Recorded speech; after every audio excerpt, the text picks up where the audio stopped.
70ನೇ ವರ್ಷದ ಜಯಂತಿಯನ್ನು ಈ ದಿನ ಅದ್ಧೂರಿಯಾಗಿ ನೆರವೇರಿಸಲಾಯಿತು.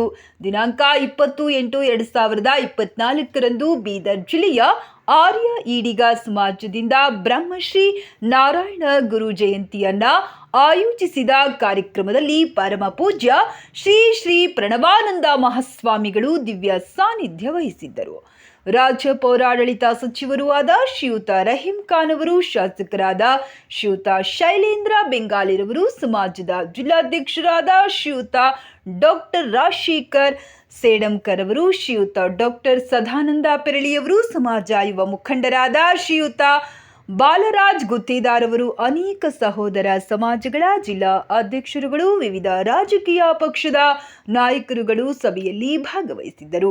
ಶಿರೂರು ಗುಡ್ಡ ಕುಸಿದು ಬಿದ್ದು ಮರಣ ಹೊಂದಿದವರಿಗೆ ಶ್ರದ್ಧಾಂಜಲಿ ಸಲ್ಲಿಸುವುದರ ಮೂಲಕ ಅವರ ಕುಟುಂಬಗಳಿಗೆ ಆರ್ಥಿಕ ನೆರವು ನೀಡುವ ಕಾರ್ಯಕ್ರಮವನ್ನು ಸಹ ಮಾಡಿದರು. ಬೀದರ್ ಜಿಲ್ಲೆಯ ಸಮಾಜದ ಎಲ್ಲ ತಾಲೂಕು ಅಧ್ಯಕ್ಷರುಗಳು, ರಾಷ್ಟ್ರೀಯ ಈಡಿಗ ಮಹಾಮಂಡಳಿಯ ಜಿಲ್ಲಾಧ್ಯಕ್ಷರಾದ ಶ್ರೀಯುತ ಶಿವಕುಮಾರ್ ತೇಲಂಗರ್ ಅವರು, ಶ್ರೀಯುತ ಸುಭಾಷ್ ಚೌಧರಿ ಅವರು ಮತ್ತು ನೂರಾರು ಕುಲ ಬಾಂಧವರು ಈ ಕಾರ್ಯಕ್ರಮದಲ್ಲಿ ಭಾಗವಹಿಸಿದ್ದರು.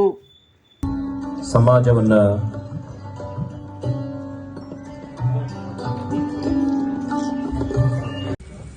ಅಲ್ಲಿ ನಾನು ಅಟೆಂಡ್ ಮಾಡಿ ಬಂದೇನೆ.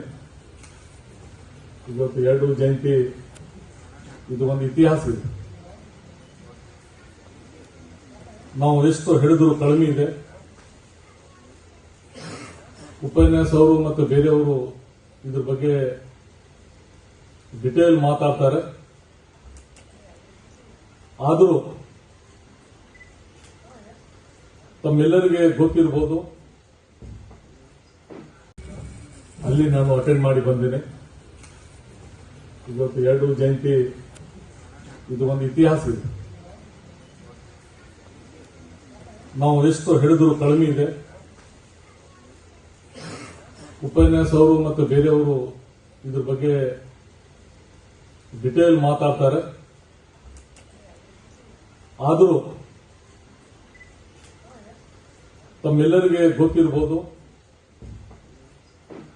ಮುಚ್ಚಿದ್ದಾರೆ,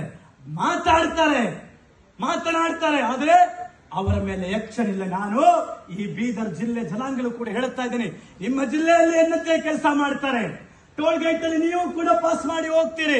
ಆ ಟೋಲ್ ಗೇಟ್ ಪಾಸ್ ಮಾಡುವ ಸಮಯದಲ್ಲಿ ನಿಮ್ಮ ಗಾಡಿಯ ಮೇಲ್ಗಡೆ ಇರ್ತಕ್ಕಂಥ ರೀಚಾರ್ಜ್ ಕೂಪನ್, ಒಂದು ವೇಳೆ ಅದರಲ್ಲಿ ಅಮೌಂಟ್ ಇಲ್ಲ, ದುಡ್ಡು ಇಲ್ಲ ಅಂದ್ರೆ ನೀವು ಕೇಶ್ ಕೊಡಕ್ ಹೋಗ್ತೀರಿ, ಹೌದಲ್ವಾ?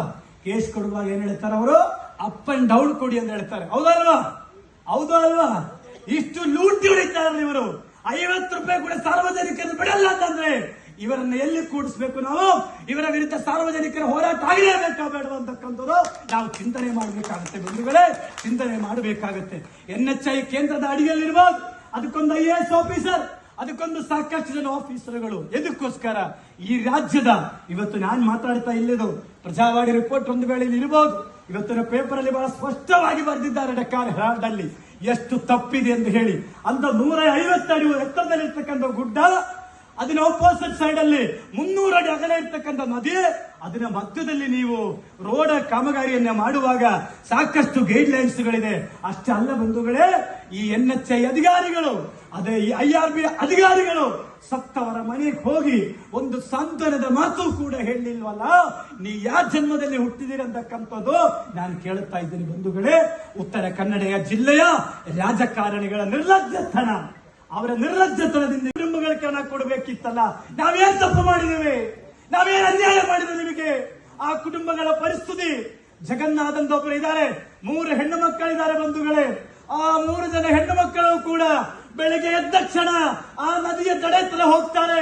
ನನ್ನ ಅಪ್ಪನ ಮೂಳೆ ಆದ್ರೂ ಸಿಗ್ತಾವೋ, ನನ್ನ ಅಪ್ಪನ ಬಟ್ಟೆ ಆದ್ರೂ ಸಿಗ್ತೀವಿ ಅಂತ ಹೇಳಿಕೊಂಡು ಕಣ್ಣೀರನ್ನೇ ಹಾಕಿಕೊಂಡು ಇವತ್ತು ಕಣ್ಣೀರಲ್ಲಿ ಕೈ ತೊಳೆಯುವ ಕುಟುಂಬ ಅದು ಈಡಿಗ ಸಮುದಾಯದ ಕುಟುಂಬ. ನಮ್ಮ ಬದುಕಿಗೆ ಆಗಿಬಿಟ್ಟಿದೆ ಅಂತ ಮಾನ್ಯ